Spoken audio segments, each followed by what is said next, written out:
اللهم صل على سيدنا محمد وعلى آل سيدنا محمد كما صليت على إبراهيم وعلى آل إبراهيم في العالمين إنك حميد مجيد. أعوذ بالله من الشيطان الرجيم. بسم الله الرحمن الرحيم. كذبت عاد المرسلين إذ قال لهم أخوهم هود ألا تتقون إني لكم رسول أمين فاتقوا الله وأطيعون وما أسألكم عليه من أجر إن أجري إلا على رب العالمين أتبنون بكل ريع آية تعبثون وتتخذون مصانع لعلكم تخلدون وإذا بطشتم جبارين فاتقوا الله وأطيعون واتقوا الذي أمدكم بما تعلمون أمدكم بأنعام وبنين وجنات وعيون إني أخاف عليكم عذاب يوم عظيم. اللہ تبارک و تعالی نے کلام مقدس کی ان آیات مبارکہ میں قوم عاد کا ذکر فرمایا ہے. جیسا الحمدللہ اس سے پہلے آپ پڑھ چکے ہیں کہ اللہ نے موسیٰ علیہ السلام کا ذکر فرمایا. موسیٰ علیہ السلام کے بعد اللہ تبارک و تعالی نے سیدنا ابراہیم علیہ السلام کا اپنی قوم اور اپنے باپ سے مناظرے کا ذکر فرمایا.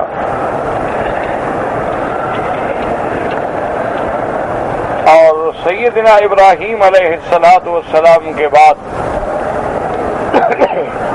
اللہ تبارک و تعالی نے آخرت کا کچھ نمونہ بیان کیا کہ وہاں جنت بھی تیار ہے اور جہنم بھی تیار ہے. اور اللہ نے یہ منظر بھی بیان فرمایا کہ جس دن کافروں کے سامنے جنت کو ظاہر کر دیا جائے گا اور ان سے پوچھا جائے گا کہ جن کی تم دنیا میں عبادت کرتے تھے، جن سے مدد مانگتے تھے، جن کو حاجت روا اور مشکل کشا مانتے تھے، آج کدھر ہیں؟ کیا آج وہ تمہاری مدد کر سکتے ہیں؟ یا اگر ہم ان کو بھی عذاب دیں گے تو اپنی جانوں سے عذاب رفع کر سکتے؟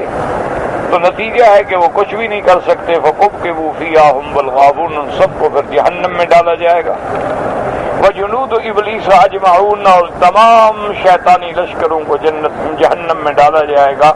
شیطانی لشکر سے معنی ہوتا ہے شیطان کی پیروی کرنے والے، یعنی جو بھی شیطان کے کہنے پہ چلتے رہے وہ اس کا لشکر. اور پھر اللہ نے وہ منظر بھی بیان فرمایا کہ جب جہنمی جہنم میں جائیں گے تو اب وہ جھگڑیں گے اور اس کے بعد وہ اپنے متبوعین کو جن کے کہنے سے انہوں نے شرک کیا تھا ان کو کہیں گے کہ اذن صفیکم برب العالمین، ہماری کتنی بدقسمتی ہے کہ ہم نے تم کو رب العالمین کا برابر کا درجہ دیا، تمہاری باتوں کو مانتے رہے، تمہاری اطاعت کرتے رہے. آج یہ عالم ہے کہ فما لنا من شافعین، کوئی ہمارا سفارشی نہیں، ولا صدیق حمیم، کوئی ہمارا دوست نہیں، کوئی ہمارا درد مند نہیں. اب وہ تمنا کریں گے کہ فلو ان لنا کرتن، کہ کاش ہمیں ایک دفعہ دوبارہ دنیا میں بھیجا جائے، فنکون من المؤمنین، ہم ہوں گے ایمان لانے والوں میں. یہ ہر کافر تمنا کرے گا. لیکن اللہ کا ایک نظام ہے کہ مرنے کے بعد کی زندگی میں جو مومن ہے انشاءاللہ جنت میں اور کافر جو ہے جہنم میں، ان کو دوبارہ پھر دنیا میں نہیں بھیجا جائے. یہ نظام عالم ہے کہ اللہ نے عالم ارواح بنایا، اس کے بعد عالم دنیا ہے، عالم برزخ ہے، عالم آخرت. اب پھر دنیا نہیں آئے گی. ان واقعات کو بیان کرنے میں ان فی ذلک لآیۃ، ہمارے لیے عبرتیں ہیں، ہمارے لیے نشانیاں ہیں کہ ہم ہدایت پکڑیں. وَإِنَّ رَبَّكَ لَهُوَ الْعَزِيزُ، تیرا رب جو ہے وہ غالب ہے، وہ چاہے تو کافروں کو مٹا ڈالے لیکن مہربان بھی ہے، مہلت دیتا ہے. ان واقعات کے بعد پھر اللہ نے قوم نوح کا ذکر کیا کہ حضرت نوح علیہ السلام نے کس طرح ان میں دعوت کی. 950 سال تک ان کو اللہ کی توحید پہ بلایا. کذبت قوم نوح المرسلین، لیکن انہوں نے تکذیب کی. جب اللہ کے پیغمبر نے ان کو کہا میں تمہارا بھائی ہوں، میں اللہ کا بھیجا ہوا رسول ہوں اور اللہ کے پیغام پر امانت والا ہوں، اللہ سے ڈرو اور میری اطاعت کرو، پھر میں تم سے کوئی مادی فائدہ، کوئی دنیاوی فائدہ، کوئی لالچ بھی نہیں رکھتا.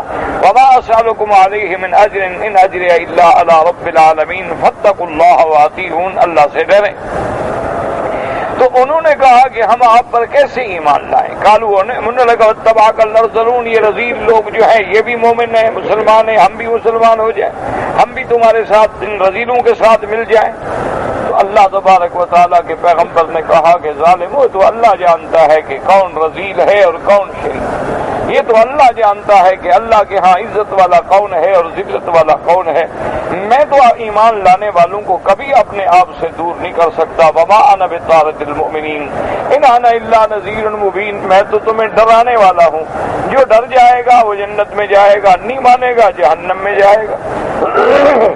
اب قوم سختی بھی آ گئی کہ قالوا لئن لم تنتهِ يا نوح لتكونن من المرجومین، کہ اگر آپ نے اپنی اس دعوت کو نہ چھوڑا تو ہم آپ کو نعوذ باللہ ماریں گے.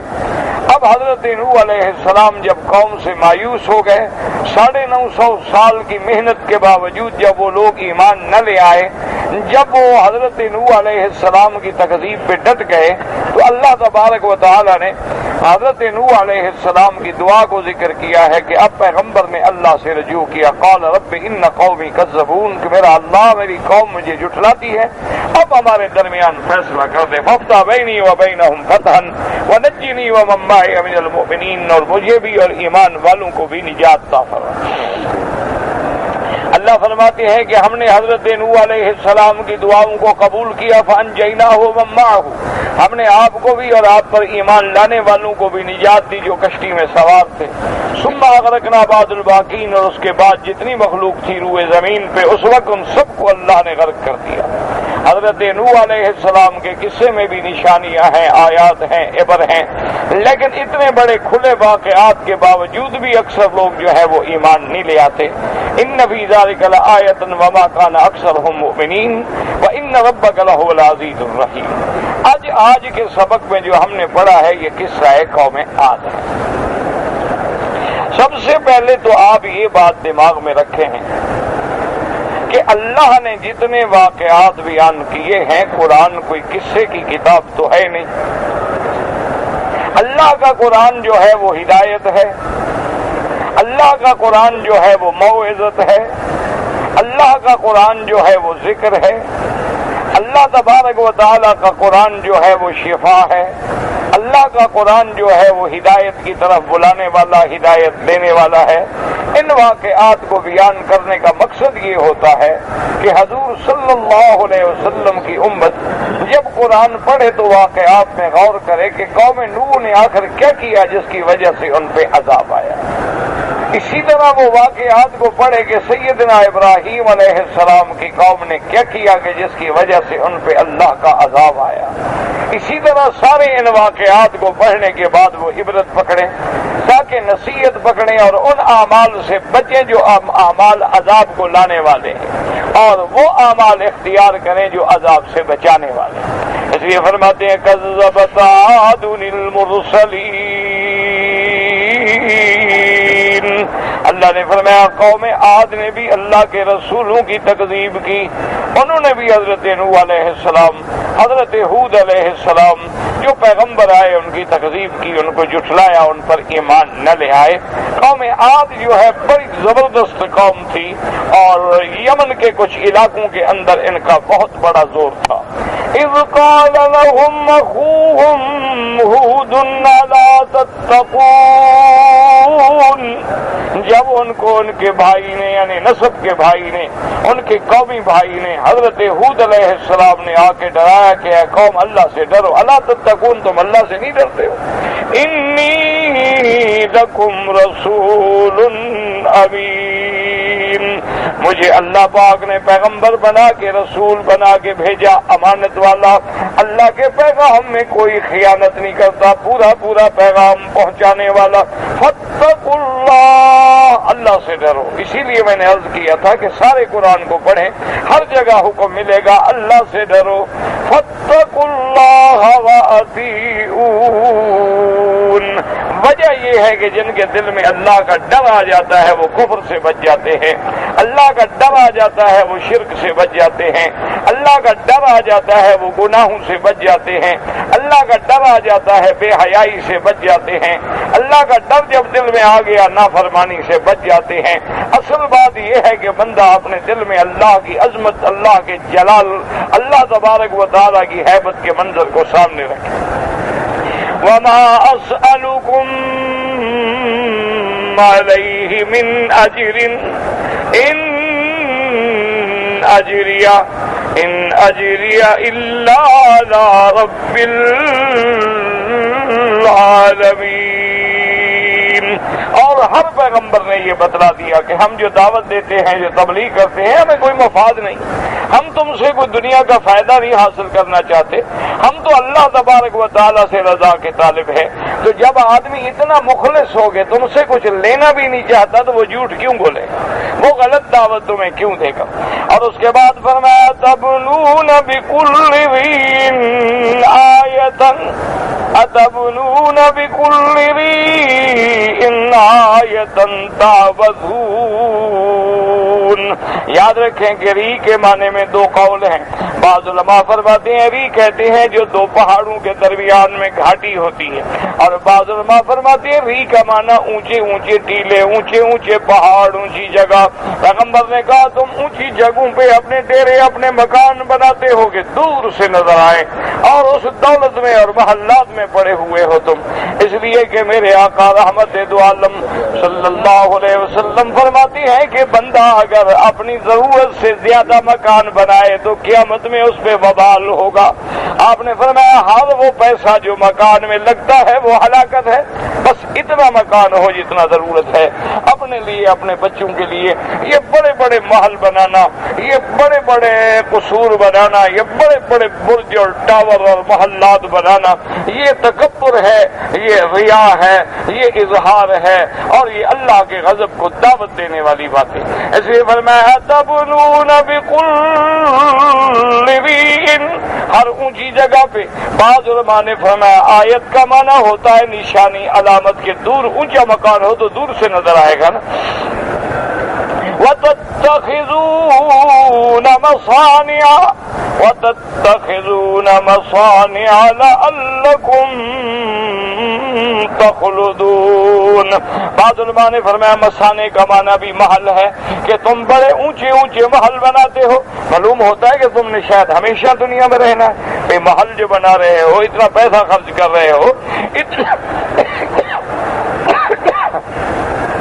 اتنی اس میں تم پہاڑ اور پتھر اور لوہا اور سیمنٹ اور سریا ضائع کر رہے ہو. وجہ کیا, ہمیشہ رہنا ہے تم. آدمی جی تو وہ بنائے نا جس میں رہنا ہو, جس کو پتا ہو کہ میں نے اس میں زندگی گزارنی ہے.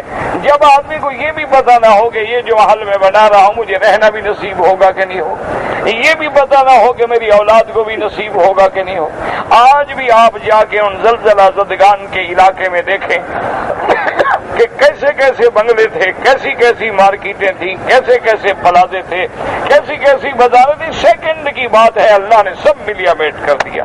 تو تمہاری حیثیت تو یہ ہے کہ تمہیں تو پتہ ہی نہیں ہے کہ ہم نے زندہ رہنا, تو بنا کس لیے رہے. حالانکہ ہر بندے کو کوئی پتہ نہیں کہ میری زندگی کتنے انفاس ہے. سانس جو جا رہی ہے یہ واپس بھی آئے گی یا نہیں آئے گی. وما تدری نفس ماذا تکسب غدا وما تدری نفس بأي ارض تموت. کوئی بندہ نہیں جانتا کہ کل کیا ہوگا, کوئی بندہ نہیں جانتا کہ میری موت کہاں آئے گی, مجھے قبر بھی ملے گی یا نہیں ملے گی, کوئی جنازہ بھی پڑھے گا یا نہیں پڑھے گا, تو اللہ جانتا ہے. اور فرمایا وَإِذَا بَطَشْتُمْ بَطَشْتُمْ جَبَّارِينَ. اور جب تم لوگوں کو پکڑتے ہو تو بڑا جبار ہو کے پکڑتے ہو, ظلم کرتے ہو. تم کیوں ظالم بنے ہوئے ہو, تم کیوں اللہ سے نہیں ڈرتے ہو. فَاتَّقُوا اللَّهَ وَأَطِيعُونِ, اللہ سے ڈرو اور میری اطاعت کرو. وَاتَّقُوا الَّذِي امدکم بما تعلمون، اور اس سے ڈرو جس نے تم پہ انعام کیا ہے، جس نے تم پہ نعمتیں دی ہیں، جس نے تمہیں انسان بنایا ہے، جس نے تمہیں ہوا اور پانی سے نوازا ہے۔ اگر وہ چاہتا تمہیں بھی حیوان بنا دیتا، اگر وہ چاہتا تمہیں پیدا ہی نہ کرتا، تو اس کی نعمتوں کو یاد کرو۔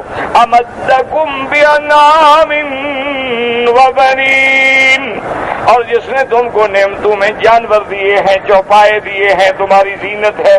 بعض جانوروں کا دودھ پیتے ہو، بعض کا گوشت کھاتے ہو، بعض جانوروں کو بار برداری میں کام لاتے ہو، بعض جانوروں کو اپنی عزت و زینت کے لیے استعمال کرتے ہو، جیسے اللہ نے فرمایا والخیل والبغال والحمیر لترکبوها وزینہ، تمہارے لیے اللہ نے ایسی نعمتیں پیدا کی ہیں۔ وجنات وعیون، اللہ نے کیسے کیسے تمہیں باغ عطا فرمائے، تمہیں چشمے عطا فرمائے، لیکن تم ان سب نعمتوں کو بھول کے فرعون بن گئے ہو، جبار بن گئے ہو، نمرود بن گئے ہو۔ انی اخاف علیکم عذاب یوم عظیم، پیغمبر نے کہا میں ڈرتا ہوں تم پر ایک دن کے، جس دن کا بڑا عذاب ہوگا قیامت کا، میں تو اس دن سے ڈر رہا ہوں، اور اللہ چاہے تو تمہیں دنیا میں بھی عذاب دیں اور آخرت میں بھی عذاب دیں۔ اب دیکھیں کہ قوم نے کیا جواب دیا۔ قالوا سواء علینا، غور کریں کیا آج ہمارا یہی حال ہے کہ نہیں، کہ قوم عاد نے کیا جواب دیا پیغمبر؟ قالوا سواء علینا اوعظت ام لم تکن من الواعظین، کہنے لگے برابر ہے، تم تقریر کرو نہ کرو، ہم نے اسی طرح رہنا ہے۔ ایمان سے کہیں آج کیا حال ہے؟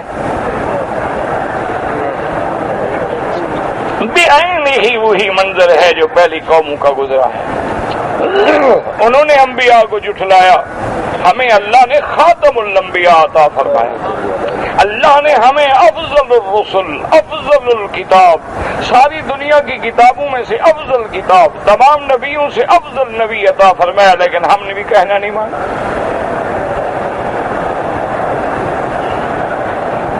اس لیے انہوں نے کہا قالوا سواء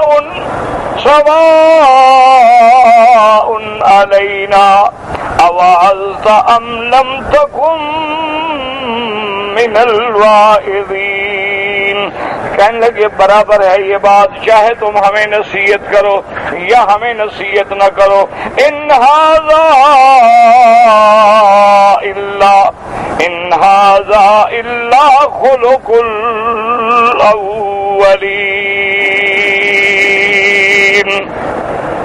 کہنے لگے کہ اصل بات یہ ہے کہ جس طریقے پہ ہے نا، یہی ہمارے باپ دادے کا طریقہ تھا، اور بعض علماء کہتے ہیں کہ جیسے تم ڈرا رہے ہو نا، اسی طرح اور بھی آئے ڈراتے گئے، کیا ہوتا ہے؟ کچھ بھی نہیں ہوتا ہے، ڈراؤ نہ ڈراؤ ہم نہیں ہٹتے۔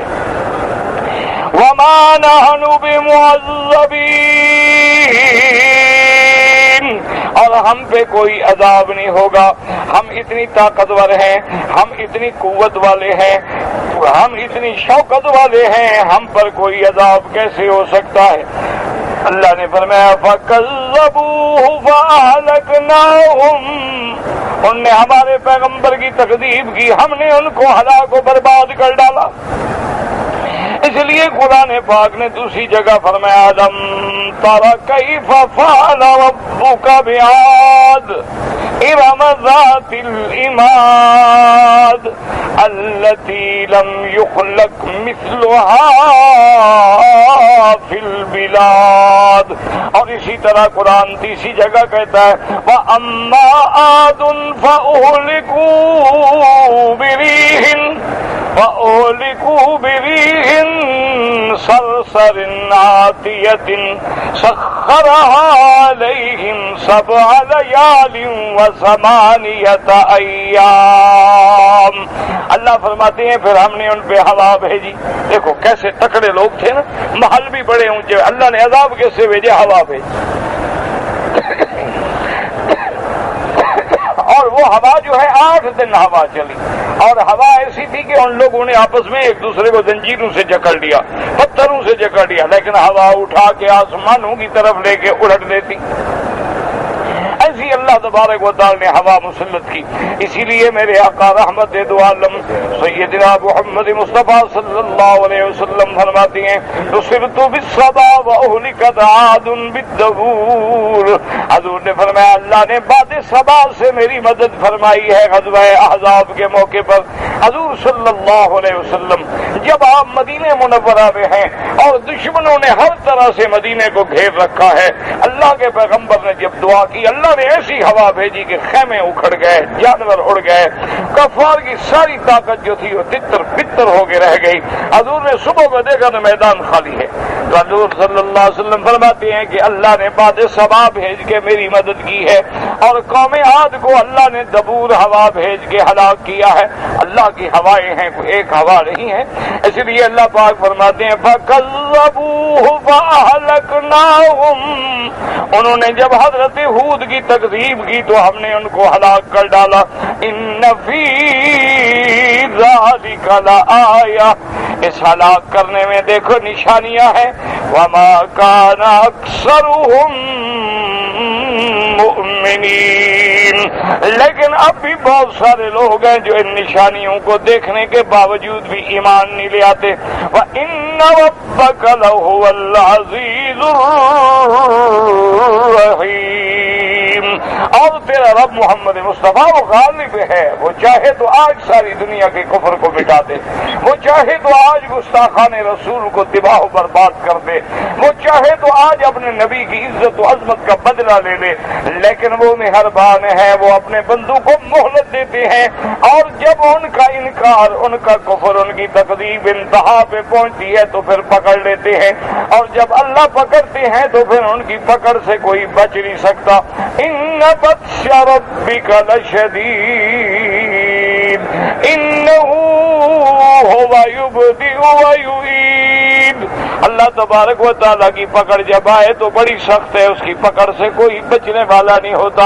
تو ان واقعات میں، ان انبیاء کے قصص میں، ان اقوام سابقہ کے احوال میں ہمارے لیے عبرتیں ہیں کہ ہم غور کریں کیا ہمارے اندر قوم عاد والی تکذیب تو نہیں آ گئی، ہمارے اندر قوم نوح علیہ السلام والی تکذیب تو نہیں آ گئی، ہمارے اندر قوم لوط والے اعمال تو نہیں آ گئے، ہمارے اندر قوم فرعون والی فرعونیت تو نہیں آ گئی، اور اگر وہ اعمال ہمارے اندر آ گئے ہیں تو اللہ تبارک و تعالی چاہے تو ہلاک کر دیں، اللہ کے آگے کیا مشکل ہے۔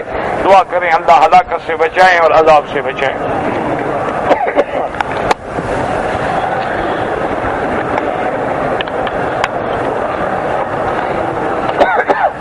کہتے جی کہ میرا بھائی جو ہے وہ ذہنی معذور ہے، بیمار ہے، اللہ تبارک و تعالی شفا عطا فرمائیں۔ دعا کیا کریں اللہ ہر مسلمان پہ رحم فرما دے اور بیماروں کو شفا عطا فرما دے، ہم سب کی ظاہری، باطنی، روحانی، جسمانی بیماریاں اپنی رحمت سے دور فرما دے۔ اللہم انی اعوذ بکا، حضور کی دعا ہے، اللہم انی اعوذ بکا عن البرص والجذام وعن سیء الاسقام، یا اللہ ہم برص سے یہ سفید داغ ہو جاتے ہیں، جذام کہتے ہیں کوڑ کو، کوڑ کی بیماری ہوتی ہے، بدن میں زخم ہو جاتے ہیں، اللہ معاف کرے کیڑے پڑ جاتے ہیں، پر میں ایسی بیماریوں سے اور ہر بری بیماری سے ہم پناہ مانگتے ہیں۔ حضور صلی اللہ علیہ وسلم نے بھی دعا مانگی ہے کہ اللہم انی اعوذ بک عن البرص والجذام وعن سیء الاسقام۔ اسی طرح ہر مسلمان جو ہے سورۃ فاتحہ جو ہے وہ شفا ہے، آیت الکرسی ہے، معوذتین ہیں، ان آیات کو پڑھ کے انشاءاللہ دعا کریں، اللہ پاک بیماریاں دور فرمائیں گے۔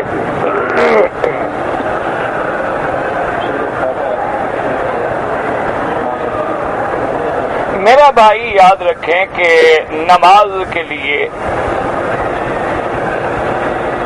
اللہ تبارک و تعالی نے ہر نماز کے اوقات مقرر کیے۔ ان الصلاۃ کانت علی المؤمنین کتابا موقوتا، فجر کا وقت ہے، ظہر کا وقت ہے، عصر کا وقت ہے، مغرب عشاء کا وقت ہے۔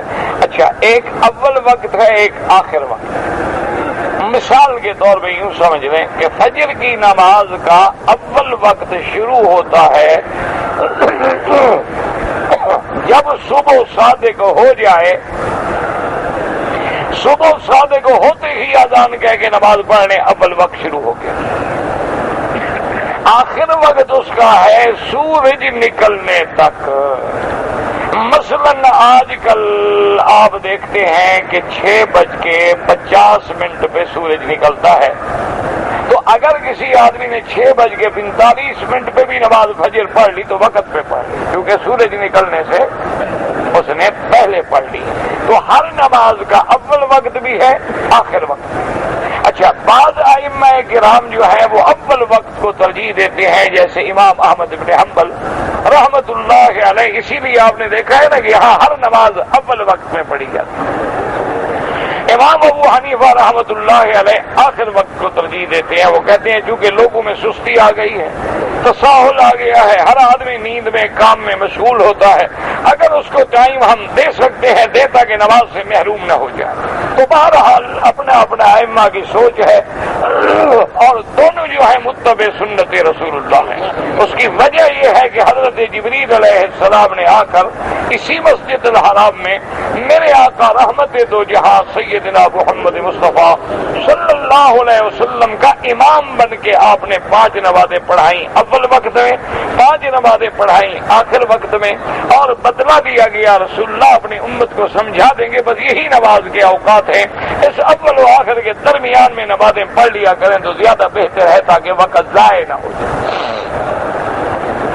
اسی طرح اب ایک حدیث مبارک ہے کہ سورج صبح کو جب نکل رہا ہے یا فجر کی نماز آپ نے پڑھ لی ہے تو ایک حدیث مبارک میں ہے کہ لا صلاۃ بعد الفجر، فجر کی نماز کے بعد کوئی نماز نہیں جب تک کہ سورج نہ نکلے۔ اور اسی طرح حضور نے فرمایا کہ عصر کی نماز کے بعد کوئی نماز نہیں جب تک کہ سورج ڈوب نہ جائے۔ یہ 2 اوقات میں نہ ہو گئے۔ تیسرا اوقات یہ ہے کہ عین جب سورج ہمارے سروں پہ ہو تو نماز نہ پڑھے۔ زوال کا معنی ہوتا ہے ڈھل جانا، زوال میں تو پھر نماز جائز ہے، لوگ اس کو زوال سمجھتے ہیں، زوال نہیں، یہ تو عین جب سورج سر پہ ہو تو عین سایہ بندے کا اس کے نیچے ہے تو اس وقت بھی نماز پڑھنا منع ہے جب تک سورج ڈھل نہ جائے۔ جب سایہ ڈھلنے لگ جائے اب نماز پڑھنا جائز ہے۔ اب آپ نفل پڑھ سکتے ہیں، اور بھی نماز کوئی پڑھنی ہے تو پڑھ سکتے ہیں۔ یہ اوقات ہیں جن میں نماز پڑھنے کو منع کیا گیا ہے۔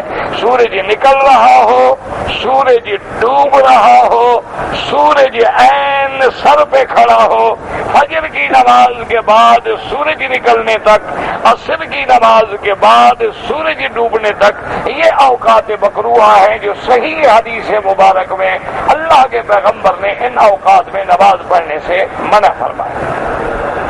اب یہاں ایک مسئلہ سمجھ لیں کہ ایک حدیث مبارک میں یہ بھی آتا ہے کہ حضور صلی اللہ علیہ وسلم نے فرمایا کہ بنی عبد مناف لوگوں کو منع نہ کیا کرو اللہ کے گھر میں جب چاہے نماز پڑھیں جب چاہے طواف کریں۔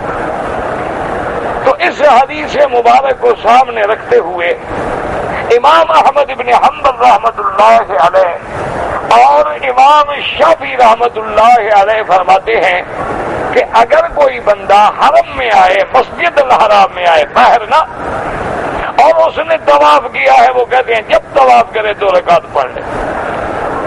اس نے عصر کے بعد طواف کیا ہے پڑھ لے، اس نے فجر کے بعد طواف کیا ہے پڑھ لے۔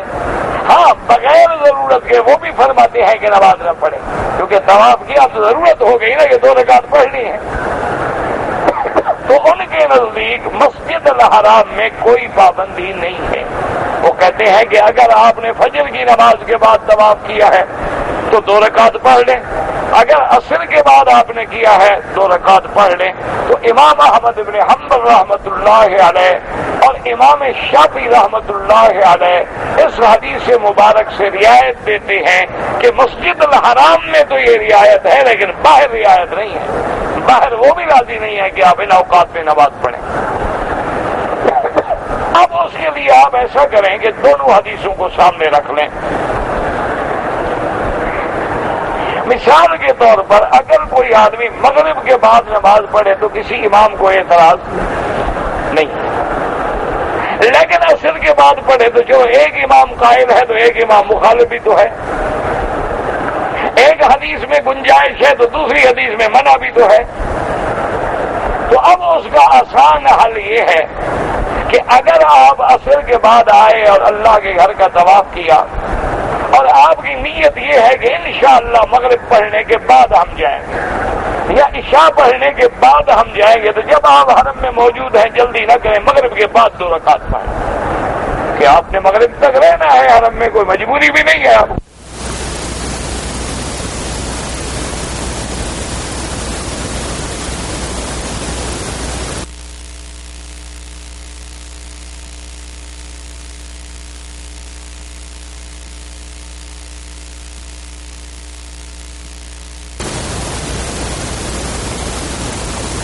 مخالفت نہ ہو اور کوئی امام آپ کا مخالف نہ ہو. اور اگر آپ نے عصر کے بعد جانا ہے، ساتھی جا رہے ہیں، گاڑی تیار ہے، انتظار کر رہے ہیں، تو پھر رعایت موجود ہے، طواف کر کے 2 رکعت پڑھ لیں تاکہ بلا وجہ کسی کے لیے رکاوٹ کا ذریعہ نہ بنے اور پریشانی کا ذریعہ نہ بنے. تو آسان حل ہے. یہ مسائل ہمارے لیے رحمت ہیں، نہ کہ یہ مسائل زحمت ہیں کہ ہم لوگوں کو لڑائیں اور لوگوں کو ابھاریں اور لوگوں کے جذبات سے کھیلیں اور ایک دوسرے پر نعوذ باللہ اعتراضات کریں یا ائمہ دین پہ اعتراض کریں، ائمہ مجتہدین پہ اعتراض کریں. یہ ہماری جہالت ہے. نعوذ باللہ اپنی طرف سے نہیں کہتا ہے، اس کے سامنے ایک حدیث ہوتی ہے.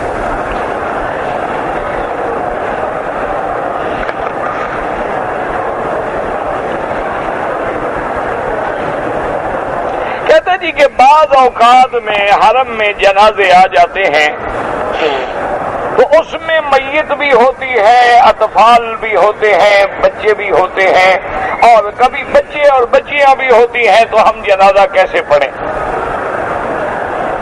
ایک تو میرا بھائی آپ یاد رکھیں کہ دل میں نیت کر لیں کہ جو امام کی نیت ہے وہی ہماری نیت. دوسرا، جب آپ جنازے کی دعا مانگتے ہیں تو الحمدللہ وہ دعا ایسی جامع ہے کہ سب کے لیے ہے. اللہم اغفر لحینا ومیتنا وشاہدنا وغائبنا وصغیرنا وکبیرنا وذکرنا وانثانا. میت کے لیے بھی ہے، مرد کے لیے بھی ہے، عورت کے لیے بھی ہے، بڑے کے لیے بھی ہے، چھوٹے کے لیے بھی ہے. اسی دعا میں الحمدللہ وہ جامع دعا ہے. ہاں اگر ہمیں پتہ ہوتا ہے کہ لڑکا ہے تو اللہم اجعلہ لنا ولوالدیہ ذخرا وشافعا ومشفعا، اللہم اجعلہ لنا سلفا واجرا، اللہم بدل اہلہ خیرا من اہلہ، بدل دارہ خیرا من دارہ. اگر ہے تو پڑھ لیں، ورنہ وہی دعا جو ہے وہ کافی ہے.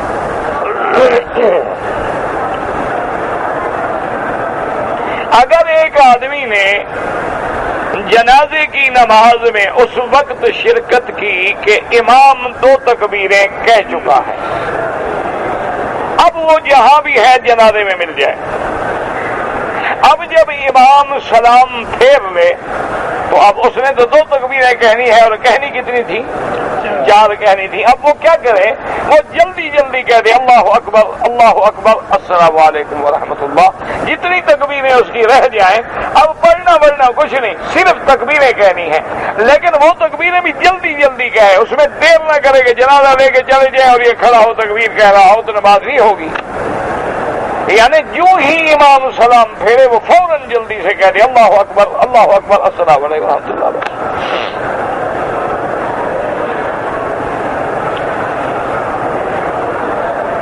کہتے جی کہ ظہر کی اگر ہم 4 رکعت سنت پڑھ رہے ہیں تو ہر رکعت میں آپ پہلی رکعت میں فاتحہ بھی پڑھیں گے اور سورت بھی پڑھیں گے، اور آخری 2 رکعتیں جو ہے ان میں فاتحہ بھی پڑھیں گے اور سورت بھی پڑھیں گے. تو اسی طرح ہے نا، جیسے 2 پڑھ لیں یا 4 پڑھ لیں، کوئی فرق تو ہے نہیں.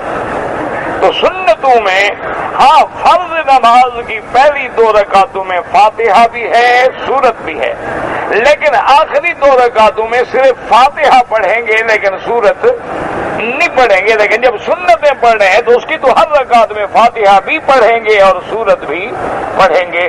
اب تمہاری مرضی ہے کہ 4 رکعتیں ملا کے اکٹھی پڑھ لو، اب تمہاری مرضی ہے کہ 2 رکعت کر کے 4 پڑھ لو، دونوں جائز ہیں۔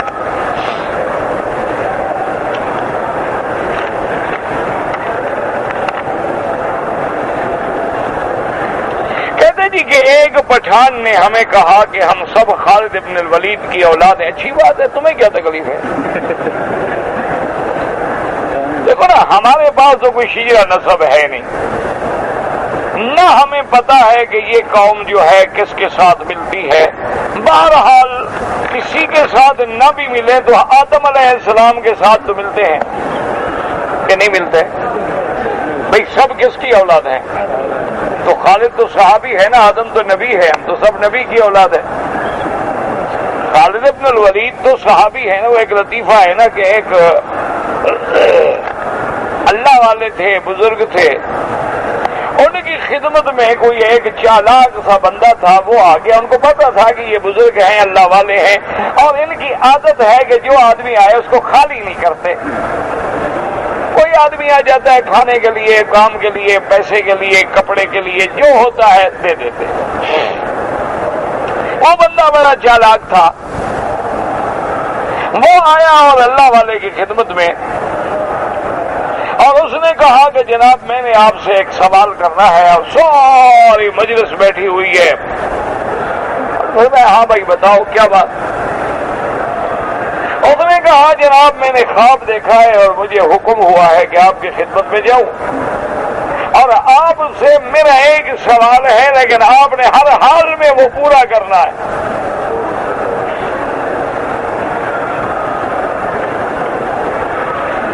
تو انہوں نے کہا اچھا بھائی بتاؤ، جو میری توفیق ہوگی تو میں کوشش کروں گا۔ اور کہا نہیں جی نہیں، یہ کچی وچی بات نہیں، آپ نے پورا کرنا ہے سوال۔ میں جو بھی بتاؤ تو صحیح۔ اس نے کہا مجھے حکم ہوا ہے کہ آپ سے میں سوال کروں کہ جتنے اللہ نے پیغمبر بھیجے ہیں، ہر پیغمبر کے نام پہ مجھے ایک اشرفی دو۔ اشرفی ہوتی ہے سونے کی، جسے گینی کہتے ہیں۔ اب دیکھیں نا کیسے سوال بنا، 1,24,000 پیغمبر ہے اور 1,24,000 گینی، اور ایک گینی 50-60 ریال 70 ریال کی ہوتی ہے۔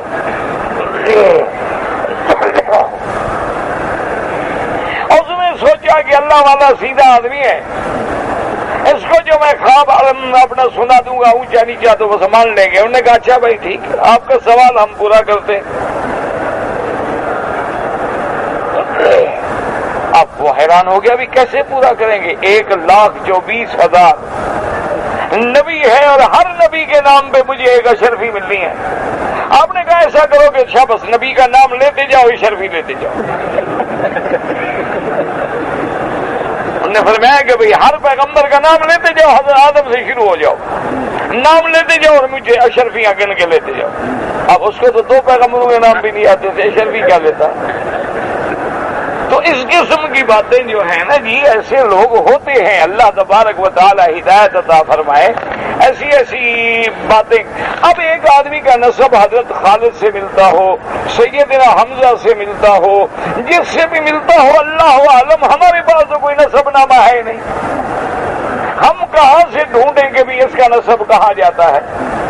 اللہ عالم، خدا جانتا ہے۔ بہرحال یہ بھی بہادر قوم ہے، اس لیے حضرت خالد بھی بہادر تھے، رشتہ تو اپنا اچھے صحابی سے جوڑا ہے نا۔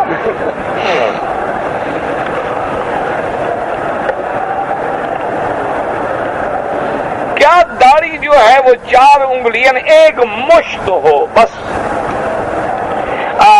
جو بالکل نہیں کاٹتے وہ بھی ظاہر حدیث پہ عمل کرتے ہیں، لیکن ائمہ 4 کا اسی پہ اتفاق ہے کہ داڑھی مبارک جو ہے وہ ایک مشت ہو، اور داڑھی کو بنائے، باقاعدہ سنوارے، داڑھی کو تیل لگائے، بنایا کرے تاکہ خوبصورت لگے داڑھی، سنت رسول اللہ۔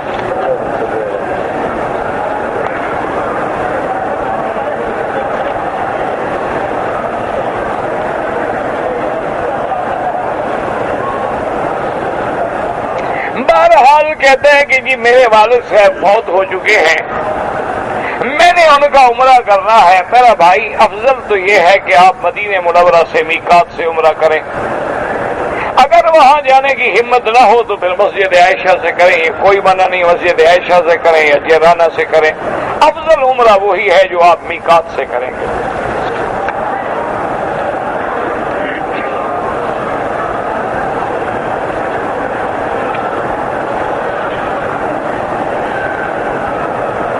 کہتے جی کہ میں جس کمپنی میں نوکری کرتا ہوں وہ کمپنی والے مجھے بھیجتے ہیں عمرہ کرنے والوں کو زیارات کرانے کے لیے، میں ان کو گاڑی میں لے جاتا ہوں، جبل ثور لے جاتا ہوں، عرفات لے جاتا ہوں، اسی طرح جبل نور جو مکے کے تاریخی مقامات ہیں، زیارت کے مقامات ہیں، اور وہ لوگ جو ہیں زیارتیں کرنے کے بعد خوشی سے مجھے کچھ پیسے دے دیتے ہیں، لے سکتے ہیں آپ، کوئی بات نہیں۔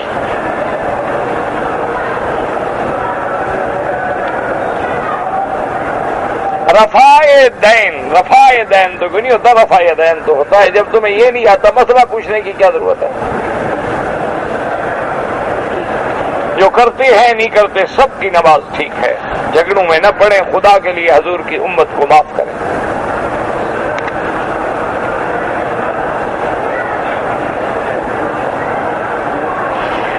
جب حضرت آدم علیہ السلام اور بی بی حوا ملے ہیں تو سب سے پہلے کون سا شہر آباد ہوا؟ اللہ عالم، میں تو اس وقت تھا نہیں، جو مولوی اس وقت موجود ہو اس سے مسئلہ پوچھو۔ بہرحال سنا یہی ہے کہ ہندوستان جسے کہتے ہیں یہ اس وقت بھی ایک شہر تھا، اللہ عالم، خدا بہتر۔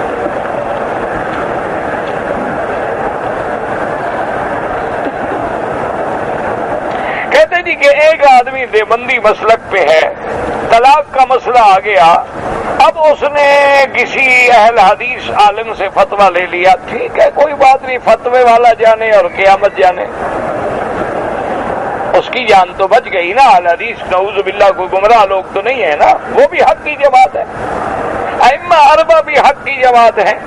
تو اگر ایک آدمی اپنے گھر کو بربادی سے بچانے کے لیے کسی اور جگہ سے رجوع کر لیتا ہے، کوئی حرج نہیں، کوئی مسئلہ نہیں۔ اب دیکھیں نا، جیسے امام ابو حنیفہ رحمت اللہ علیہ فرماتے ہیں کہ اگر کسی عورت کا شوہر گم ہو جائے، وہ کہتے ہیں کہ اس عورت کو 80 سال بھی انتظار کرنی پڑے تو کرے، دوسرا نکاح نہیں کر سکتے۔ معنی یہ ہے کہ مر جائے 80 سال کے بعد کیا نکاح کرے گی؟ لیکن آج کل تو شاید سب کچھ ہے۔ پرسوں میں اخبار دیکھ رہا تھا، ماشاءاللہ ایک عورت ہے 104 سال عمر ہے، ابھی شادی کی ہے، اس کی عمر ہے 104 سال، شادی کی ہے 33 سال کے دولہے سے، ماشاءاللہ 26 دولہے پہلے کھا چکی ہے اللہ کی رحمت سے، انشاءاللہ یہ بھی کیا فی امان اللہ سمجھیں سے اللہ کی رحمت سے، وہ بھی پتہ نہیں عورت ہے بلا ہے کیا بلا ہے اللہ والا۔ اب دیکھیں 104 سال کی عمر میں جناب وہ دلہن بن کے بیٹھی ہے، انا للہ و انا الیہ راجعون۔ تو بہرحال میرا بھائی، تو اب امام ابو حنیفہ رحمت اللہ علیہ بڑے سخت ہیں، وہ کہتے ہیں کہ اگر ہم اجازت دے دیں اور 2 سال بعد 4 سال بعد 10 سال بعد پہلا شوہر نکل آئے کیا ہوگا؟ تو وہ تو فرماتے ہیں 80 سال گزر جائے بیٹھی رہے۔ لیکن امام مالک رحمت اللہ علیہ فرماتے ہیں کہ مفقود الزوج جو ہے عورت جس کا خاوند گم ہو جائے 3 سال انتظار کرے، 3 سال کے بعد وہ قاضی کو درخواست دے اور قاضی باقاعدہ اخبارات کے ذریعے اعلان کرائے، ہر ملک میں اخبارات بھیجے جائیں، اگر تسلی ہو جائے اور جواب نہ ملے تو قاضی اس کے نکاح کو فسخ کر دے اور دوسری جگہ وہ نکاح کر سکتی ہے۔ تو اب لوگوں نے، علماء دیوبند نے بھی، علماء احناف نے بھی امام مالک کے قول پہ عمل کر لیا ہے، کوئی بات نہیں، کوئی ایسا مسئلہ نہیں ہے۔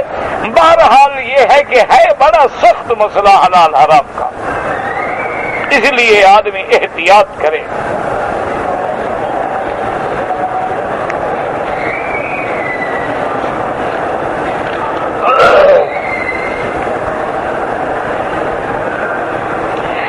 کہ حضور صلی اللہ علیہ وسلم نماز جنازہ میں سورت فاتحہ پڑھتے تھے۔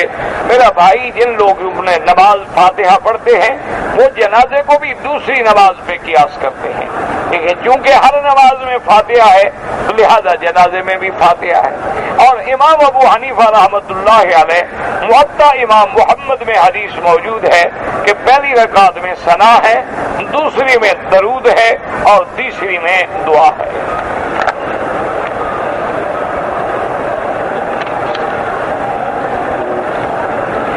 گزارش یہ ہے کہ مجھے سمجھ نہیں آتا، اللہ تو سے دعا کریں اللہ ہم سب مسلمانوں کو اتفاق دے، اور اللہ تمام دینی جماعتوں کو بھی اتفاق و اتحاد نصیب فرمائے۔ میرا بھائی ٹھنڈے دل سے سوچیں، رفع یدین ہو یا آمین بالجہر ہو، کیا یہ فرض ہے؟ تو دونوں مولوی کوشش کرو، جو نماز نہیں پڑھتا اس کو اندر لے آؤ، جو اندر آ گیا ہے اس کو تو نہ لڑاؤ،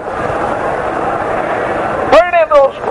ایسا آمین کہتا ہے تو الحمدللہ، رفع یدین کرتا ہے تو الحمدللہ، اگر نہیں کرتا ہے تو اس کے سامنے حضرت عبداللہ ابن مسعود جیسا صحابی ہے اور جلیل القدر صحابی ہے، اور یعنی فقہائے صحابہ میں ہے، اور تمام علم جو ہے صحابہ کا یعنی کوفے میں آ کے پورے عالم میں پہنچانے والا عبداللہ ابن مسعود ہے، اس کی روایت میں ہے انہوں نے نماز پڑھ کے دکھائی، رفع یدین نہیں کیا۔ تو اس لیے ان جھگڑوں کو خدا کے لیے بخش دیں، کہ کوئی کفر اسلام کی جنگ نہیں۔ آج ہمارا مقابلہ یہودیت سے ہے، آج ہمارا مقابلہ صہیونیت سے ہے، آج ہمارا مقابلہ نصارہ سے ہے، آج ہمارا مقابلہ حضور سرکار دو عالم کی شان میں گستاخی کرنے والوں سے ہے، آج ہمارا مقابلہ اسلام کو مٹانے والوں سے ہے۔ وہ کبھی یہ جھگڑا نہیں پوچھیں گے کہ تم آمین زور سے کہتے تھے کیسا کہتے تھے۔ تو خدا کے لیے حضور کی امت کو اکٹھا کریں، یہ کوئی کفر اسلام کے جھگڑے نہیں جن پہ امت کو لڑائیں اور مسجدیں الگ بنا دیں، جماعتیں الگ بنا دیں، اور ایک دوسرے پہ نعوذ باللہ کفر کے فتوے لگا دیں، اور ایک دوسرے دیکھو نا، ایک آدمی کہتا ہے کسی کو کافر، ایک آدمی کہتا ہے تیری نماز ہی نہیں ہوتی، جب نماز نہیں ہوتی مسلمان کہا رہا؟ بات تو وہی ہے نا، ایک آدمی کو کہو بھی تیری نماز نہیں ہوتی، کیا مانا؟ جیسے کسی کو کہو گے یار تم تو اچھے آدمی ہو لیکن تمہارے باپ کے نکاح کے گواہ نہیں تھے، کیا مانا ہوا؟ یعنی حرامی ہو، یعنی ویسے تو تم بڑے اچھے آدمی ہو لیکن جب تمہارے باپ کا نکاح ہوا تھا نا گواہ کوئی نہیں تھا۔ یہ تو لپیٹ کے گالی دینے والی بات ہوئی نا۔ جب ایک آدمی کی نماز ہی نہیں ہوتی مسلمان کہاں سے رہا ہو؟ تو خدا کے لیے حضور کی امت کو کافر نہ بنائیں، کافروں کو مسلمان بنانے کی کوشش کریں، بھاگے ہوں کو واپس لانے کی کوشش کریں، ٹوٹے ہوں کو جوڑنے کی کوشش کریں۔ خدا جانے پتہ نہیں ان لوگوں کو اللہ نے انہی مسئلوں کے لیے پیدا کیا۔ روز قیامت کے دن اللہ اپنے بندوں کو ماں کے نام سے پکاریں گے۔ کیوں ماں کے نام سے پکاریں گے؟ وجہ حرامی ہو۔ ماں کے نام سے تو صرف عیسیٰ ابن مریم پکارا جائے گا، باقی کوئی حرامی ہو تو اس کی ماں کے پکارا جاتا ہے کہ باپ کا پتہ نہیں۔ جب قرآن کہتے ہیں ادعوہم لآبائہم، سب کو ان کے باپ کے نام سے پکارو، تو قیامت میں اللہ کا قرآن بدل جائے گا؟ پتہ نہیں کیا لوگوں نے بنا رکھا ہے، ماں کے نام سے پکارے۔ خدا کے بندے ماں کے نام سے پکارنا تو گالی ہے۔ ماں کے نام سے اسی کو پکارا جاتا ہے جس کا باپ نہ ہو۔ عیسیٰ ابن مریم کس کے نام سے پکارے جا رہے ہیں؟ کیوں باپ؟ تو تمہارا بھی باپ نہیں ہے؟ عقل کرو، پتہ نہیں کیسے مسئلے ڈھونڈ لیتے ہیں اللہ عالم۔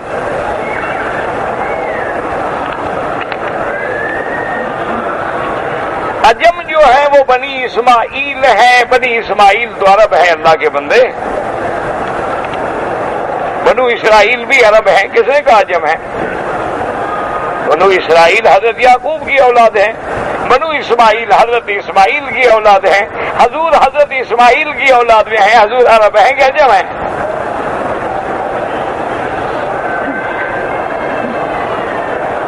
میری کمائی میں برکت نہیں ہے، اللہ سے دعا کرو، استغفار زیادہ پڑھو، اللہ برکت دیں گے انشاءاللہ۔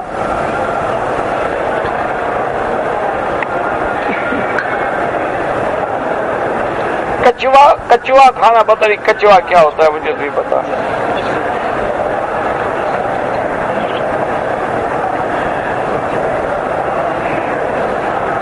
کہتے ہیں جی قرآن میں آتا ہے کہ سب نے مرنا ہے.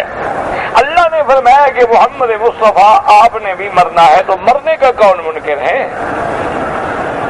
اب اس کا کیا علاج ہے؟ نہ مجھے یہ بتائیں کہ قیامت میں آپ سے یہی مسئلہ پوچھا جائے گا، حضور کی موت حیات کے بارے میں تم سے پوچھا جائے گا. ماشاءاللہ بڑے مقام والے لوگ ہو کہ نبی کی موت و حیات کے فیصلے تیرے پاس ہیں، اور تم اپنی موت کا فکر کرو، نبیوں کا فکر نہ کرو. موت کا کوئی منکر نہیں ہے. عقل سے بات سمجھو، موت آنا الگ ہے. حضور پاک جو بدر میں کھڑے ہیں، کافر مر گئے ہیں، ٹکڑے ہو گئے ہیں، ان کو کنویں میں پھینک دیا، کتوں کی طرح ان کی لاشیں پھینک ڈالی گئی، اور حضور کھڑے ہیں کہ حل وجدتم ما وعد ربکم حقا. حضرت عمر بول پڑتے ہیں کہ یا رسول اللہ یہ مر گئے، ذلیل ہو گئے، کتے کی موت مارے گئے، ان کو ہم نے رسیاں ڈال ڈال کے کنویں میں پھینک دیا ہے. آپ ان کو مخاطب کر رہے ہیں، یہ سنیں گے؟ آپ نے فرمایا تم سے بھی زیادہ سن رہے ہیں. یہ مرنے کے بعد سن رہے ہیں کہ مرنے سے پہلے سن رہے ہیں؟ اب اگر کہہ دو یہ نبی کا معجزہ ہے تو معجزے والا نبی نہیں سنتا خود. عجیب بات ہے. خدا کے بندے، موت الگ چیز ہے. موت کے بعد قبر میں سوال جواب ہوگا یا پہلے ہوگا؟ ہاں جی نہیں، آپ کا سوال جواب جو قبر میں ہونا ہے پہلے پوچھ لیں گے فرشتے قبر پر بٹھا کے پھر ماریں گے، یا پہلے مر جاؤ گے؟ جب ہم پہلے مر جائیں گے تو سوال جواب تو بعد میں کیسے ہوگا؟ آپ تو مر گئے، آپ کیسے بولیں گے کہ من ربو کا فیقول ربی اللہ، ما دینوں کا فیقول دینی الاسلام، ما تقول فی حق ھذا الرجل کہے گا محمد رسول. آپ تو مر گئے، مرنے والا کیسے بول رہا ہے؟ تو معلوم ہوا کہ مرنے کے بعد بھی بولنا ہو سکتا ہے. مرنے کے بعد بھی اللہ زندگی دے سکتے ہیں، جو پہلے دے سکتے ہیں وہ مرنے کے بعد بھی زندگی دے سکتے ہیں. اور اللہ قرآن میں کہتا ہے کہ وَلَا تَقُولُوا لِمَن يُقْتَلُ فِي سَبِيلِ اللَّهِ أَمْوَاتٌ، میرے راستے میں شہید ہونے والوں کو مردہ نہ کہو. مرنے کے بعد نہ کہو یا پہلے نہ کہو؟ اچھا مر گئے یا اللہ کہتے نہیں احیاء زندہ ہے وہ. میرا مولا ہم نے اپنی آنکھوں سے دیکھا ٹکڑے ٹکڑے ہو. اللہ فرماتا تمہیں کیا پتا، وَلَٰكِن لَا تَشْعُرُونَ، وہ زندہ ہے. خدا کے بدلے کیوں انبیاء کی ذات پہ ایسی مسائل میں الجھتے ہو کہ اگر خدا نہ کرے، خدا نہ کرے، خدا نہ کرے.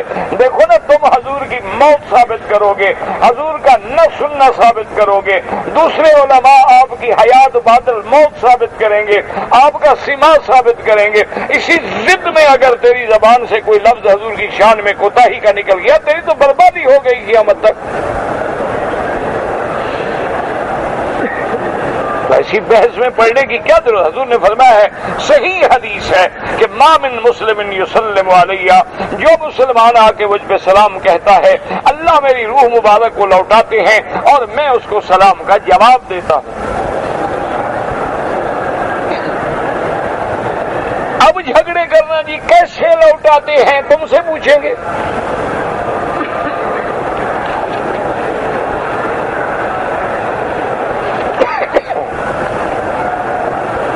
جو آدمی عورت کو ایک دم طلاق بول دے، میں نے پہلے کہا بابا حنفیوں کے پاس کوئی مسئلہ نہیں ہے، حنفی بڑے سخت ہیں، ان کے پاس کوئی رعایت نہیں. تمہیں جہاں سے فتویٰ ملتا ہے لو گزارا کرو، قیامت میں فتوے والا جانے تم جانو.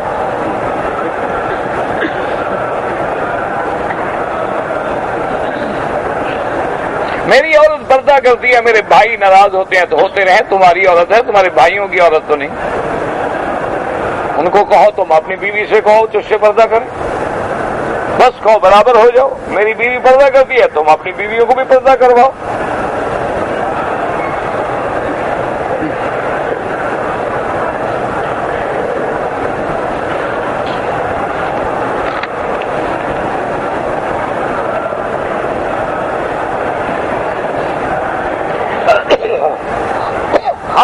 رشتے دار کے ہوٹل میں کام کرتے تھے، پیسہ لینے کا کام بھی تھا، تو ہم کچھ پیسے چوری کر لیتے تھے، ماشاءاللہ اس کو واپس کرو۔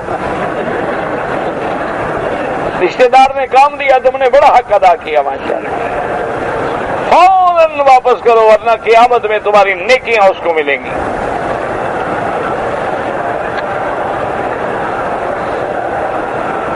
کھانے میں کوئی ضد کرے، اچھا ضد کرے یعنی ہمارا دل نہیں مانتا تو کیا کریں، مولوی مکی صاحب کو بھجوا دو کھانا، تم دونوں نہ کھاؤ۔ اب اس کا میرے پاس کیا علاج ہے؟ یہی علاج ہے کہ تم دونوں ضد کرو، کھانا مولوی کو بھیج دو۔ اب بیوقوف کیا کرے آگے؟ عصر اور ظہر کی نماز میں اگر نماز کھڑی ہو جائے، امام نے فاتحہ پڑھنی شروع کر دی ہے اور ہم شامل ہوئے تو ثنا پڑھے نہیں، امام کے پیچھے خاموش کھڑے ہو جاؤ۔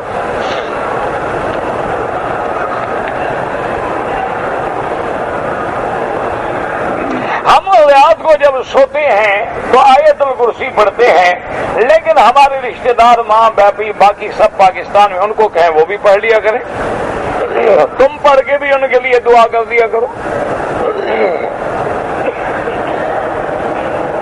میں نے وتر کی نماز پڑھا ہے لیکن دعا قنوت نہیں پڑھا۔ امام ابو حنیفہ رحمۃ اللہ علیہ کے نزدیک وتر نہیں ہوتے، دعائے قنوت واجب ہے، نہیں پڑھا تو سجدہ صاحب کرے ورنہ دوبارہ پڑھے۔ باقی ائمہ کے نزدیک دعائے قنوت سنت ہے، نہ پڑھے تو وتر ہو گیا۔ سبحان اللہ والحمدللہ دائیں ہاتھ پہ پڑھا کرو۔ کہتا جی کہ عورت کا خاوند سعودی عرب میں رہتا ہے، لیکن وہ عورت اگر اپنے بھائی کے ساتھ جا کے کسی دوسرے گھر میں عورتوں کو دین کی تبلیغ کرے، جائز ہے؟ کوئی منع نہیں، بھائی تو ساتھ ہیں۔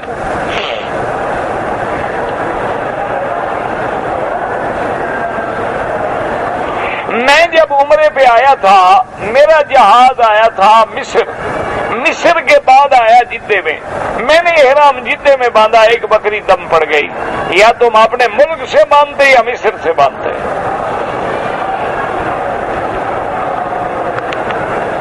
اگر ایک آدمی حج کرنے کے لیے آیا لیکن وہ مجبور ہو گیا اور مدینہ منورہ نہیں جا سکا، اس کے حج میں کوئی نقص نہیں ہے۔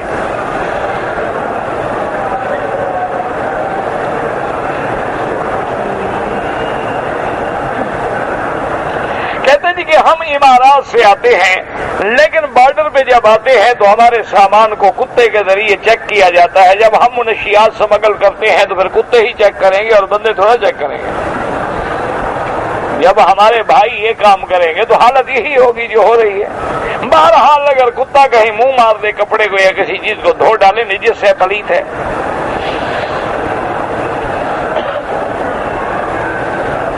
میں وطن سے واپس آیا، عمرہ نہیں کیا، تو آپ عمرے سے بھی محروم ہو گئے اور میقات سے بغیر احرام کے تجاوز کیا، عمرہ بھی کریں ایک دم بھی دیں۔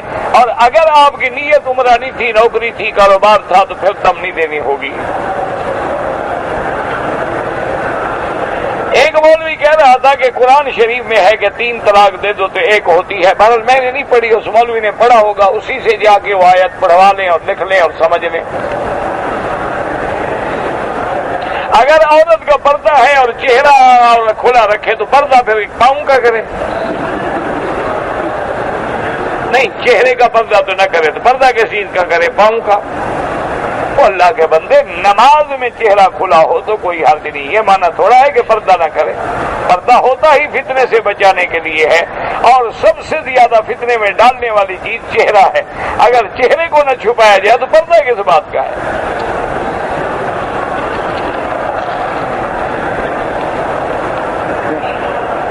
ہمارے ایک ہندو ساتھی نے کچھ پیسے دیے تھے، غریبوں کو دے دیں خیرات کے لیے، کوئی بات نہیں، اور دعا کریں اللہ اس کو اسلام نصیب کرے۔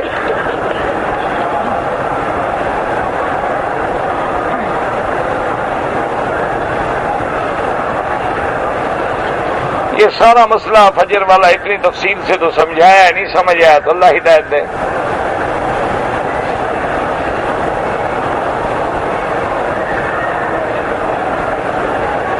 کہتے ہیں جی کہ میری بیوی نے حالت جنابت کی وجہ سے مدینہ سے آتے ہوئے عمرے کی نیت کر لی تھی، ابھی جنابت کی حالت سے فارغ ہوئی تھی، غسل نہیں کیا تھا، تو ہم نے صحبت بھی کر لی۔ ہاں یہ ضروری تھا نا، صرف ایک دم دے دو آرام سے، ایک اپنی ایک اس کا تھا نا احرام، تمہارا تو نہیں تھا، ایک بکری دم دے دو بس۔ بھئی جب وہ احرام میں ہے تو صحبت کا کیا مانا؟ اور پھر اس نے ابھی جنابت کا غسل نہیں کیا ہے تو پھر بھی صحبت حرام ہے جب تک کہ پاک نہ ہو۔ فَلَا تَقْرَبُوهُنَّ حَتَّىٰ يَطْهُرْنَ فَإِذَا تَطَهَّرْنَ، یہ تو اللہ کے قرآن کا مسئلہ ہے۔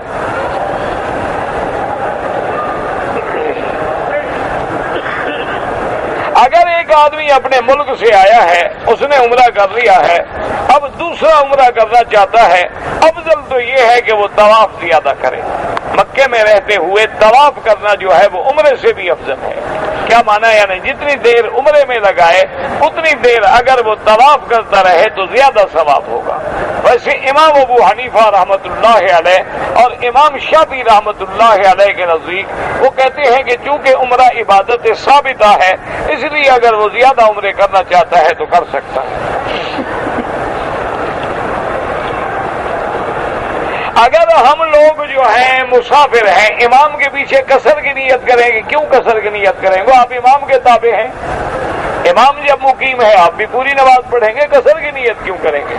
قصر کی نیت تو تب کریں گے جب آپ اکیلے پڑھیں یا امام بھی مسافر ہو۔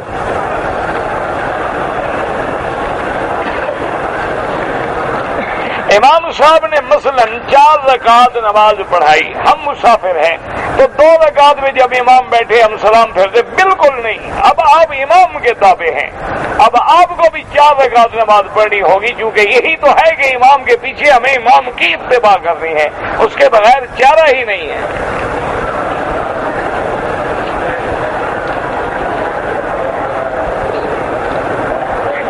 قدم قدم میں نے کل مدینہ شریف جاؤں گا، رباط میں رہنے کے لیے جگہ، رباط ہمارا